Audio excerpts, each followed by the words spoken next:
رمضان المبارک کے ایام تھے، موسم رحمت کی بہاریں تھیں۔ پڑوس میں ایک یہودی رہا کرتا تھا۔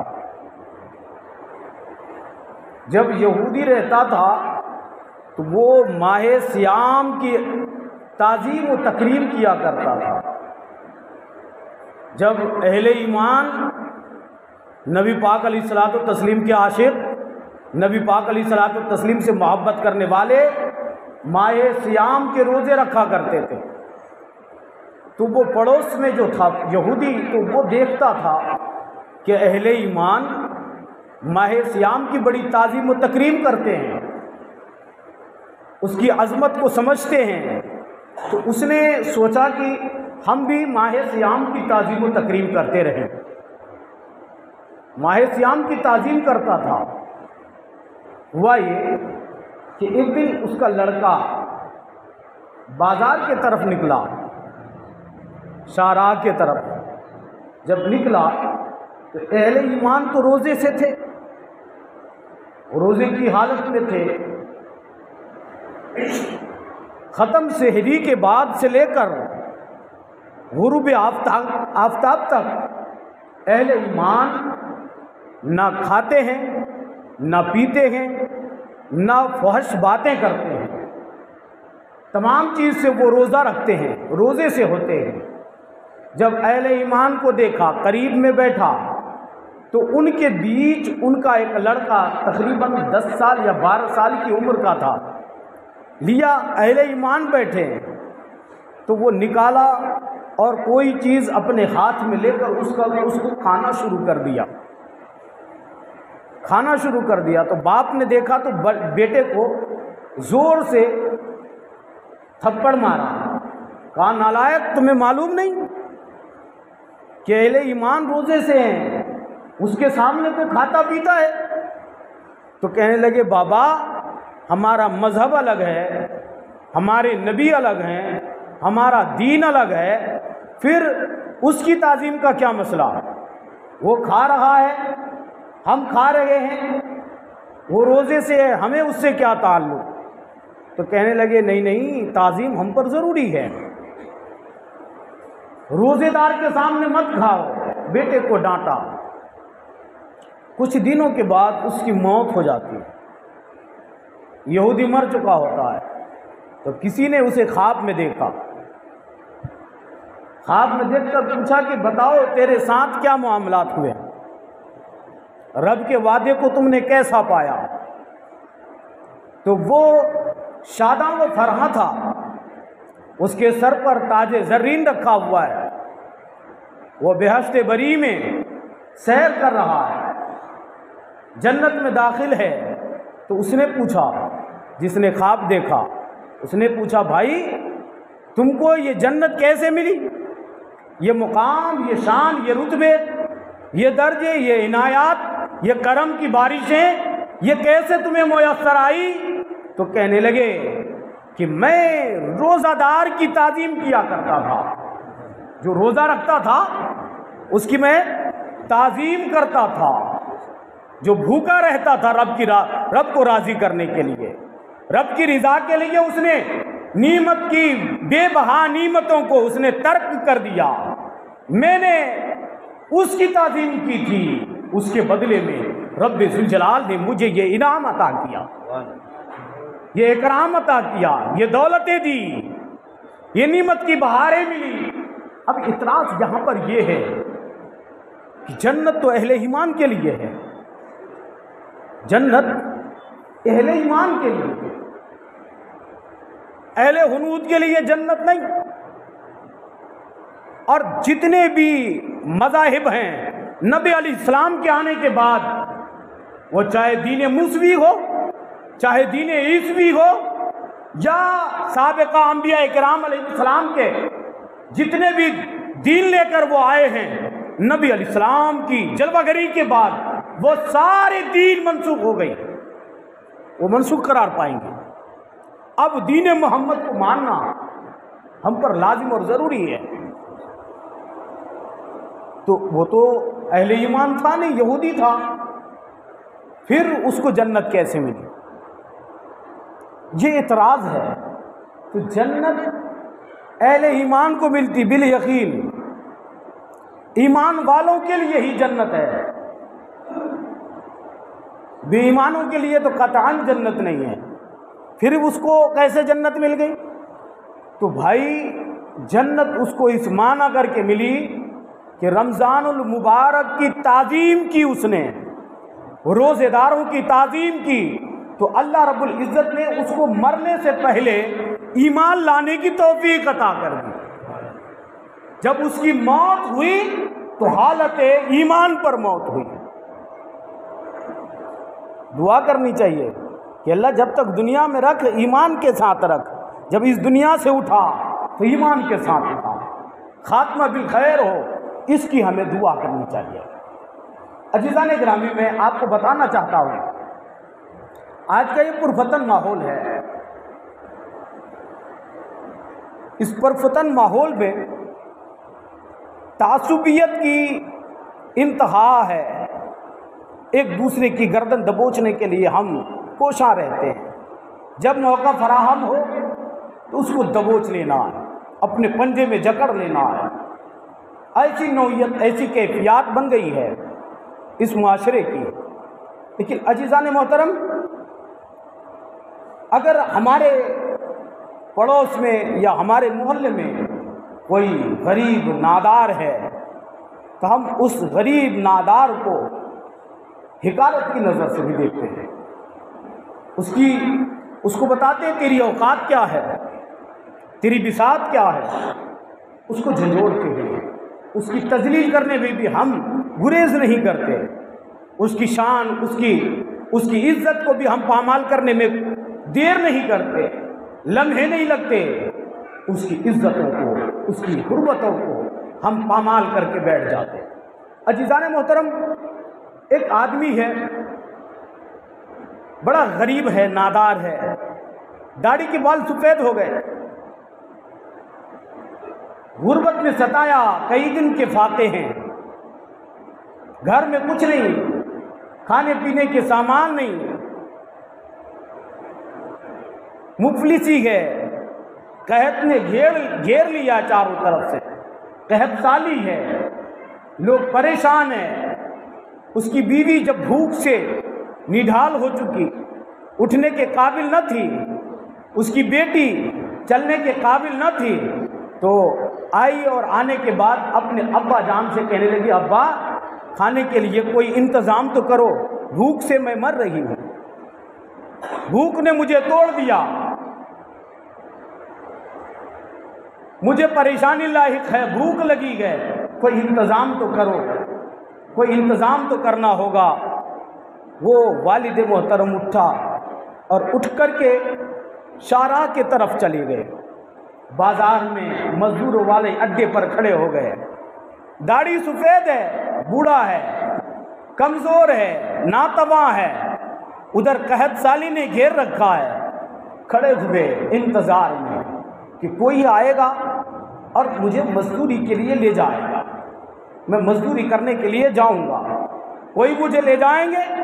تمنا یہ ہے، آرزو یہ ہے، خیالات یہ ہے کہ دن بھر جو مزدوری کروں گا ہمیں 500 روپے ملیں گے یا 200 روپے ملیں گے، جو کچھ اجرت میں ملیں گے اس پیسے کو لاؤں گا، بازار میں جاؤں گا، اس پیسے سے غلے خریدوں گا، گیہوں، چاول یا جو کچھ ہے ان سامان کو خرید کر کے لاؤں گا اور اپنے بیوی بچوں کے بھوک کو میں مٹاؤں گا۔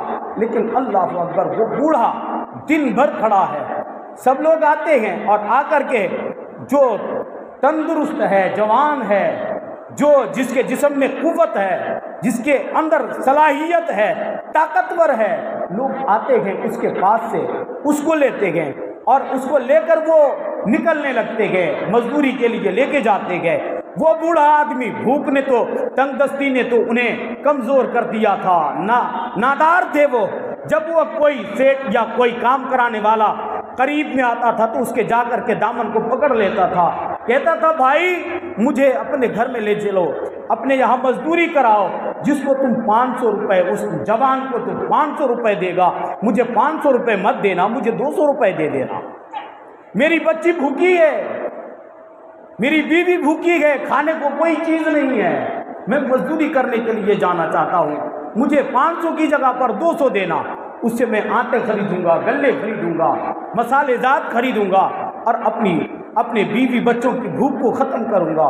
اللہ اکبر! سب دامن جھٹک کے چلا گیا، دامن چھڑایا، نکل پڑا۔ کہنے لگے نہیں نہیں، میں تمہیں اپنے یہاں مزدوری کے لیے قبول نہیں کر سکتا، میں تمہیں اپنے یہاں مزدوری کے لیے نہیں لے جا سکتا۔ اللہ اکبر! وہ انتظار کرنے لگے کہ اب کوئی آئے گا، یہاں تک کہ لوگ آتے گئے، لے جاتے گئے، یہاں تک کہ سورج غروب ہونے لگا۔ وہ بوڑھا آدمی بڑا پریشان ہوا اور کہنے لگے کہ کوئی تو آئے گا، کوئی تو مجھے لے جائیں گے، مجھے تو کوئی اپنے یہاں خدمت تو کرائے گا، لیکن کوئی نہیں آیا۔ رات ہو گئی۔ اللہ اکبر! آج کچھ جوان جو ہے نا، جو جوانی کے نشے میں 18 سال 22 سال 25 سال کی عمر ہوتی ہے نا، باپ کو طنز کرتے ہیں، ارے تو نے باپ کی قربانی کو دیکھا ہے؟ باپ کی تم نے قربانی دیکھی؟ تمہیں پرورش کرنے کے لیے، تمہیں پالنے کے لیے، وہ نہیں دیکھا کہ اس کا ٹمپریچر کتنا ہے، اس کی گرمی کتنی ہے، اس کی حدت کیا ہے۔ وہ دھوپ کی چلچلاتی ہوئی دھوپ میں اپنی پیٹھ کی چمڑی کو جلا کر تیری پرورش کی ہے، تمہیں پالا ہے۔ آج تم اس کی عظمت کو ٹھکراتے ہو، آج تم اس پر طنز کرتے ہو جوانی کے نشے میں۔ جوانی کتنے دن کی ہے؟ جوانی بتاؤ نا کتنے دن کی ہے؟ 10 سے 15 سال کی ہے۔ 10 سے 15 سال کے بعد جوانی چلی جائے گی، پھر تمہاری یہی کیفیت بن جائے گی۔ تم باپ کی عظمت کو مت ٹھکرایا کرو۔ اگر تم نے باپ کی عظمت کو ٹھکرایا تو تم یہ سن لو، اس مسجد میں تو کیا، یہ مدینہ مسجد میں تو کیا، خانہ کعبہ میں جا کے تم سجدے کرو، تیرے ایک سجدے قبول نہیں ہوں گے، ایک سجدے نہیں۔ تم کیا سمجھتے ہو؟ باپ کی عظمت اپنی جگہ پر ہے،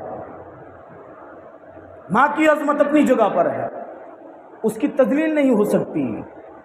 وہ بوڑھا آدمی رات ہوئی تو وہ تھیلی لے آیا تھا، اس میں کنسٹر تھے، گھی لینے کے لیے لائے تھے، تیل لینے کے لیے لائے ہوں گے، کچھ تھیلی تھی اس میں لیے۔ تو جب آگے بڑھے تو راستے میں اسے خیال آیا کہ جب میری بیوی دیکھے گی، میری بیٹی دوڑ کے آئے گی میرے سامنے، تو میں کیا دوں گا، کیا سامان ہوں گے ان کے پاس، ان کو تسکین دینے کے لیے، سکون دینے کے لیے۔ اللہ اکبر! راستے میں خیال آیا کیوں نہ میں اس میں کچھ مٹی بھر لوں۔ جھولے کے اندر مٹی بھرا گیا، مٹی لیے تو وہ بچی دروازے پر کھڑی تھی کہ میرے ابا آئیں گے، انتظار کر رہی تھی کہ شام ہو چکی ہے، رات ہو گئی ہے، اب تو میرے بابا آئیں گے، کھانے کے کچھ سامان لائیں گے، اب تو آنے والے ہوں گے۔ انتظار کر رہی ہے بیوی، انتظار کر رہی، راہیں دیکھ رہی ہیں کہ اب آنے والے ہوں گے، اب آنے والے ہوں گے، اب ادھر سے آنے والے ہوں گے۔ جب باپ کو دیکھی نا بیٹی نے، تو بیٹی کے چہرے پر مسکان آیا، خوش ہوئی وہ کہ میرے بابا آ رہے۔ اور وہ بھی جھولے کے اندر کیا دیکھا، جو تھیلی لے آئے تھے اس کے اندر کیا دیکھا کہ وزنی چیز ہے۔ اللہ اکبر! جب قریب گئے تو وہ دوڑ کے آگے بڑھی، باپ کے قدموں سے لپٹی، کہنے لگی بابا کیا لائے کھانے کے لیے؟ تو باپ کی آنکھوں میں آنسو ہے، کہنے لگے بیٹی میں صبح سے شام تک شاہراہ پر کھڑا تھا، مزدوروں کے اڈے پر کھڑا تھا، لیکن لوگ مجھے اس لیے قبول نہیں کرتے تھے کہ میری داڑھی کے بال سفید ہو گئے ہیں، کوئی بھی مزدوری نہیں کرایا۔ کہا پھر کہنے لگی بابا اس جھولے کے اندر کیا ہے؟ کہا بیٹی مٹی لے آیا ہوں، کچھ نہیں کھانے کو، کچھ پیسے نہیں ملے۔ اللہ اکبر! اگر کوئی ایسا تمہیں ملے نا، کوئی ایسے آدمی ملے نا، تو اس کی مدد کرو، اس کی مدد کرو، اس کو کھانا کھلاؤ۔ ارے بہت ایسے لوگ ہیں دنیا میں، بہت ایسے لوگ ہوں گے کہ تم آرام سے کھا کے سوتے ہو، چین کی نیند لیتے، لیکن کچھ ایسے گھر بھی ہوتے ہیں اپنی عزت کے خاطر لوگوں کو نہیں بتاتے، اپنی عزت کے خاطر لوگوں کو بول نہیں پاتے، لیکن وہ فاقہ کش ہوتے ہیں، اس کو کھانے کے لیے روٹی نہیں ملتی۔ اور اللہ نے تمہیں اگر روٹی دی ہے، کھانے کے سامان تیرے پاس ہیں، تو اس کی تعظیم کر، اس کی عزت کر۔ کھانے کو کسی نالے میں کسی جگہ پر پھینک مت دو، اگر پھینک دو گے تو اللہ تم سے ناراض ہو جائے گا. جب اللہ ناراض ہو جائے گا جو رزق تمہیں مل رہا ہے اللہ اگر تمہیں چھین لے گا تم سے تو بتاؤ تم کس دروازے پر جاؤ گے؟ کون سا دروازہ تم نے کھول رکھا؟ اگر تمہارے محلے میں کوئی جوان یا کوئی ایسا آدمی ملے تو اس کی مدد کرو. مدد اس لیے مدد مت کرو کہ میرے دباؤ میرے مدد اس لیے مت کرنا کہ میں جو کہوں میری بات مانے. نہیں، مدد اس لیے کرو کہ اللہ ہم سے راضی ہو جائے، اللہ کے رسول مجھ سے راضی ہو جائے. نیت یہ رکھنی چاہیے. اور ایسا نیت مت کرنا کہ ہم مدد اس لیے کر رہے ہیں، ہم کھانا اسی لیے اس کو دے رہے ہیں کہ ضرورت آنے پر جو گھنونے کام ہے اس سے میں سر انجام کر دلوا دوں گا، اس سے وہ کام کروا لوں گا. یہ نیت نہیں ہونی چاہیے، ایسی نیت مت کرنا. اللہ اکبر. حضرت عمر فاروق ہے رضی اللہ تبارک و تعالیٰ عنہ، حضرت عمر ابن الخطاب ہے. اور حضرت عمر فاروق کوئی معمولی آدمی نہیں ہے. اور میں تمہیں کوئی فرشتے کی کہانی نہیں بتا رہا ہوں، کوئی فرشتے کی کہانی نہیں بتا رہا ہوں. اسی زمین پر چلنے والے تھے وہ. جس نبی کا ہم کلمہ پڑھتے ہیں اسی نبی کے کلمہ پڑھنے والے تھے وہ. 23 لاکھ مربع میل کا بادشاہ ہے. 23 لاکھ مربع میل. حضرت عمر فاروق آدھی دنیا کا بادشاہ. کتنی بڑی دنیا ہے، آدھی دنیا کا بادشاہ حضرت عمر فاروق ہے. لیکن وہ کبھی ایسا نہیں کرتے کہ وہ رات میں آرام کی نیند لیتے. چہرے پر نقاب باندھتے، نقاب پوش ہو جاتے. گلیوں میں، مدینے کے گلیوں میں، مدینے کے گرد و نواح میں چکر لگاتے، گھوڑے پر بیٹھتے تھے، گھومتے تھے کہ کس کے گھر میں کیا ہے، کس کے گھر میں کیا نہیں ہے، کس کے یہاں کھانے کو سامان ہے، کس کے یہاں کھانے کے لیے سامان نہیں ہے. کوئی ایسا بادشاہ ہسٹری میں کوئی ایسا بادشاہ نہیں ہے. حضرت عمر فاروق ہے رضی اللہ تبارک و تعالیٰ عنہ.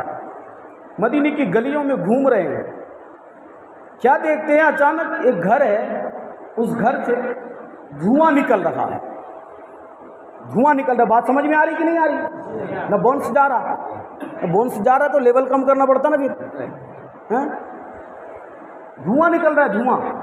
ارے لکڑی سے آج کھانا بنائے گا تو دھواں نہیں نکلے گا؟ دھواں نکل رہا تھا. تو حضرت عمر فاروق سوچے کہ شاید کھانا بن رہا ہوگا، گھر میں کھانا بن رہا ہوگا. پھر وہ اور جگہ چکر لگائے، پورے جب چاروں طرف چکر لگائے پھر اسی راستے سے آئے تو پھر کیا دیکھتے دھواں ہی نکل رہا ہے. دروازے پر دستک دیے، ایک عورت نے دروازہ کھولا. ایک عورت تھی، خاتون تھی، دروازہ کھولا. دروازے کھولے گئے، اندر داخل ہوئے تو کہنے لگی کیا بات ہے؟ میں کافی دیر سے دیکھ رہا ہوں تیرے گھر سے چولہے سے دھواں نکل رہا ہے مگر اب تک کھانا تیار نہیں ہوا، بات کیا ہے؟ تو کہنے لگی پتھر بھی بھلا کہیں پکتے ہیں، پتھر بھی بھلا پکتے ہیں. تو حضرت عمر فاروق کہنے لگی بات کیا ہے؟ پتھر کیوں ہے؟ پتھر کیوں پکا رہی ہو؟ تو کہنے لگی کھانے کو کوئی سامان نہیں، میرے بچے کئی دن سے فاقے ہیں، کئی دن سے کچھ کھایا نہیں، وہ بھوک کی وجہ سے بچے ہیں، وہ رو رہے ہیں. تو اس کو سکون پہنچانے کے لیے، تشفی کے لیے میں نے ہانڈی میں پتھر ڈال دی، پانی ڈال دی، آگ لگا دی تاکہ بچے دیکھیں نا تو اس کو معلوم پڑے، اس کو یہ یقین ہو کہ میری ماں کھانا بنا رہی ہے. اور میری نیت کیا ہے؟ جب دیر ہوگی تو میرے بچے اس سوچ سے سوچیں گے اور سوچنے کے بعد اسے نیند آ جائے گی، وہ سو جائیں گے، اسے نیند آ جائے گی، وہ سو جائیں گے. پھر کل کو کیا ہوگا کل کا انتظام کرا جائے گا یا انتظام ہوں گے. اللہ اکبر. حضرت عمر فاروق سنے اور سننے کے بعد بیت المال کے اندر چلے گئے، بیت المال میں داخل ہوئے. بیت المال کے اندر گئے جب اس کے اندر ایک بورے لیے، اس بورے میں آٹا، گیہوں، چاول، جو کچھ تھا کھانے کے سامان، وہ سارے سامان اس بورے کے اندر بھرے تیل مسالے ذات جو ضرورت کی چیزیں تھیں وہ ساری چیزیں ایک بورے کے اندر بھرا گیا، اور وہ شہنشاہ وقت حضرت عمر ابن الخطاب جو 23 لاکھ مربع میل کا بادشاہ اپنے کندھے پر اٹھاتے ہیں، اور جو ہی کندھے پر اٹھاتے تو ایک ان کا غلام تھا، ان کا نام اسلم تھا، بھاگا بھاگا آیا، کہنے لگے امیر المؤمنین اپنے کندھے پر بوری اٹھا رہے، قریب آئے، کہنے لگے یا امیر المؤمنین یہ بوری نیچے اتار دے، اسے چھوڑ دے، میں لے جانے والا ہوں، میں آپ کا نوکر ہوں، غلام ہوں، خادم ہوں، میں کروں گا، آپ چھوڑیں۔ حضرت عمر ابن الخطاب نے جواب دیا، حضرت عمر فاروق بول پڑے، کہنے لگے اسلم قیامت کے دن میرے اعمال کا بوجھ تم اٹھاؤ گے؟ وعدہ کرتے ہو مجھ سے میرے اعمال کا بوجھ تم اٹھاؤ گے؟ تو کہنے لگے نہیں نہیں حضور، اس دن تو اپنا اپنا اٹھانا پڑے گا، ہم نے جو کرا ہے اس دن تو اپنا اپنا اٹھانا پڑے گا، اور تمہیں بھی ہمیں بھی سب کو اپنا اپنا ہی اٹھانا پڑے گا، کہ کوئی کسی کا نہیں اٹھانے والے۔ تو کہنے لگے کہ اس دن تو اپنا اپنا اٹھانا پڑے گا۔ حضرت عمر فاروق کہنے لگے کہ جب اس دن اپنا اپنا اٹھانا پڑے گا تو عمر کے لیے آج قیامت سے کم نہیں ہے، آج مجھے ہی اٹھانے دو نا۔ لیے سارے سامان لے کر اس کے گھر پر پہنچے، اس خاتون کے گھر پر۔ مورخ روایت کرتے ہیں کہ حضرت عمر فاروق نے اپنے ہاتھ سے آٹا گوندا، اپنے ہاتھ سے۔ ہے کوئی بادشاہ ایسا، کوئی ہے ایسا حکمران؟ اپنے ہاتھ سے آٹا گوندا، پانی ڈالے، آٹا گوندا، روٹی پکائی۔ اور مورخین روایت یہ کرتے ہیں کہ حضرت عمر فاروق رضی اللہ تعالیٰ عنہ اپنے ہاتھ سے سبزی کاٹی، اور جب چولہا بجھ جائے، آگ نہ لگتی تھی، تو حضرت عمر فاروق جھک کر چولہے میں پھونک مارتے تھے کہ آگ روشن ہو جائے، روٹی پک جائے۔ جب کھانا کھلا دیا گیا سب کو، بچے کھا لیے، بچوں کو اٹھایا گیا، بچے کھا لیے، ان کو کھلا دیے گئے، سب جب شکم سیر ہو گئے تو حضرت عمر فاروق کہنے لگے کہ جیسے جتنا میں نے ان کو رلایا ہے اتنا ہٹانا بھی پڑے گا۔ حضرت عمر فاروق جیسے بکری کا بچہ زمین پر رینگتا چلتا ہے، اسی طرح حضرت عمر فاروق گھٹنے کے بل زمین پر رینگتے تھے۔ کیوں؟ اس لیے کہ وہ بچے ہمیں دیکھ کر مسکرا جائے، اس کے چہرے پر مسکان آ جائے، اسے ہنسی آ جائے۔ اللہ اکبر، وہ زمین پر رینگتے چلتے تھے۔ جب وہ بچوں کو ہنسا چکے، کھانا کھلا چکے، پانی پلا چکے، حضرت عمر فاروق کہنے لگے اب میری بہن مجھے اجازت دو، میں واپس لوٹنا چاہتا۔ تو کہنے لگی کہ ٹھیک ہے آپ جاؤ، اجازت ہے۔ جب وہ چلنے لگے، دروازے پر جب پلٹ کے پہنچے تو وہ خاتون کہنے لگی قیامت کا دن ہوگا، عمر کا گریبان ہوگا، اور میرے ہاتھ ہوں گے، میں پکڑ لوں گی ان سے، میں پوچھوں گی ان سے کہ میرے بچے آپ کے امیر المؤمنین ہوتے کیسے بھوکے تھے، میرے بچے کیسے بھوکے تھے؟ اس کا جواب حضرت عمر فاروق کو کہ بروز محشر دینا ہوگا۔ حضرت عمر فاروق کہنے لگے میری بہن اس کو معاف کر دے، نقاب تھے نا، نقاب چہرے پہ لگا تھا، کہنے لگے میری بہن اسے معاف کر دے، قیامت کے دن مت پوچھنا اس سے کچھ، معاف کر دے اس کو۔ تو حضرت وہ کہنے لگی نہیں نہیں، اس کا گریبان ہوگا، میرے ہاتھ ہوں گے، میں پوچھوں گی ان سے کہ وہ امیر المؤمنین تھے، میرے بچے بھوکے تھے، وہ کہاں تھے؟ آج کے حکمران کہاں ہیں؟ کیا ان سے پرسش نہیں ہونے والی؟ ان سے بھی پرسش ہوگی۔ پوچھیں گے جن کے گھر میں غربت کا چراغ جل رہا ہے، جو فاقہ کشی کر رہے ہیں، کیا ان سے پوچھا نہیں جائے گا؟ اور اغنیاؤ سنو، اگر تم صاحب ثروت ہو، اللہ نے تجھے دولت عطا کی، تو یہ مت سمجھنا کہ ہم سے پوچھا نہیں جائے گا، تم سے بھی پوچھا جائے گا۔ اگر کوئی بھوکا رہے گا، یہ تمہارے گھر میں، تمہارے محلے میں، تمہارے پڑوس میں کوئی بھوکا رہے گا، کسی کے گھر میں غربت کی چراغ جلے گی، تو یہ مت سمجھنا تم سے نہیں پوچھا جائے گا، تم سے بھی بروز محشر پوچھا جائے گا کہ تم ہمارے بچے بھوکے تھے، تم کہاں تھے؟ اللہ نے تجھے دولت دی تھی نا، صاحب ثروت تھا تو، لیکن تم کہاں تھے؟ کیا جواب ہوگا؟ بتاؤ نا، کیا جواب ہوگا تیرے پاس؟ کوئی جواب ہوگا نہیں۔ اس لیے پیارے، اگر تمہارے محلے میں، تمہارے پڑوس میں کوئی فاقہ کش ہے تو اس کی مدد کرو، اس کو کھلاؤ، نہیں تو پرسش ہونے والی ہے۔ کون سا منہ لے کر جاؤ گے نبی رحمت کی بارگاہ میں؟ جب حضور علیہ السلام پوچھیں گے کیا جواب ہوگا تیرے پاس؟ اس لیے ان کی مدد کرو۔ حضرت عمر فاروق کہنے لگے میری بہن معاف کر دے، کہنے لگے نہیں، کہنے لگتی ہے نہیں، قیامت کا دن ہوگا، ان کے گریبان ہوں گے، ان کے دامن ہوں گے، میں پکڑ لوں گی، پوچھوں گی، میں سوال تو پوچھوں گی ان سے میں کہ میرے بچے بھوکے کیسے تھے۔ حضرت عمر فاروق کی آنکھوں میں آنسو ہے، نقاب ہٹائے اور کہنے لگے عمر تیرے سامنے کھڑا ہے، میری بہن عمر تیرے سامنے کھڑا ہے، جو کچھ کہنا ہے یہی کہہ لے، قیامت میں مت کچھ کہنا، مت پوچھنا کچھ سوال مت کرنا، وہاں جو سوال کرنا ہے نا یہی کر لے۔ اللہ اکبر۔ آج ہماری کیفیت کیا ہے بتاؤ نا، ہماری کیفیت کیا ہے؟ اگر ہمیں اللہ نے دولت دی ہے تو کیا ہم اس کا استعمال کرتے ہیں؟ کیا اگر ہم کوئی غریب ہے اس کو ہم کھانا کھلانے کے لیے سوچتے ہیں؟ ہم تو یہ سوچتے ہیں کہ ہم چائے کی دکانوں پر جائیں یا شاہراہ پر جائیں، پان کے اڈوں پر جائیں، تو ہم سوچتے ہیں یہ آسرے لگا کے جاتے ہیں، صاحب ثروت ہونے کے بعد بھی ہم یہ تمنا کرتے ہیں کہ کوئی جائے گا، کوئی آئے گا مجھے چائے پلا کے چلے جائے گا۔ اللہ اکبر، یہ ہماری تمنا ہوتی ہے، لیکن یہ تمنا نہیں ہوتی کہ ہم 10 روپے جیب میں زیادہ لے کر کے جائیں، کوئی غریب ملے گا تو 5 کی چائے اس کو بھی اب پلا دیں گے۔ کرتے ہیں ہم ایسا؟ بولو نا، کرتے ہیں؟ ارے بولو نا یار، کرتے ہو؟ نہیں کرتے۔ کیوں؟ اس لیے کہ ہمیں دنیا سے محبت ہو گئی ہے، دین سے محبت نہیں، رسول کی شریعت سے محبت نہیں، قرآن سے محبت نہیں، بلکہ دنیا سے محبت، دنیا داری سے محبت ہو گئی، مال سے محبت ہو گئی، اور یہ مال تمہارے لیے عذاب بن جائے گا۔ جس مال سے تم محبت کرتے ہو اور یہ مال صحیح جگہ استعمال نہ کرو گے تو یہی مال تیرے لیے عذاب بن جائے گا۔ اس سے بچنے کی ہمیں ضرورت ہے۔ اگر ہم نہیں بچتے، ہم اس کو صحیح جگہ اس کا استعمال نہیں کرتے تو ہم سے پوچھا جائے گا، ہم سے پرشش ہونے والی ہے۔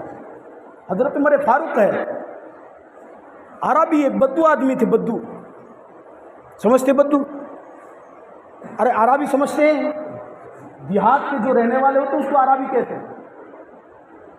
تو باہر سے کہیں آئے تھے، حضرت عمر فاروق کو جانتے نہیں تھے۔ نعوذ باللہ، استغفر اللہ، لا حول ولا قوت الا باللہ العلی العظیم، استغفر اللہ ربی من کل ذنب واتوب الیہ۔ کیا میں بتا رہا تھا آپ کو؟ آراجی تھے، مدینہ شریف میں حضرت عمر فاروق سے ملنے کے لیے آئے تھے۔ کن سے؟ یا خدا رحم کرو، کن سے ملنے آئے تھے؟ حضرت عمر فاروق رضی اللہ تعالیٰ عنہ سے ملنے کے لیے آئے تھے، ملاقات کے لیے۔ تو وہ جو عربی تھے جو آئے تھے ملنے کے واسطے، حضرت عمر فاروق کو جانتے نہیں تھے، دیہات کے رہنے والے تھے۔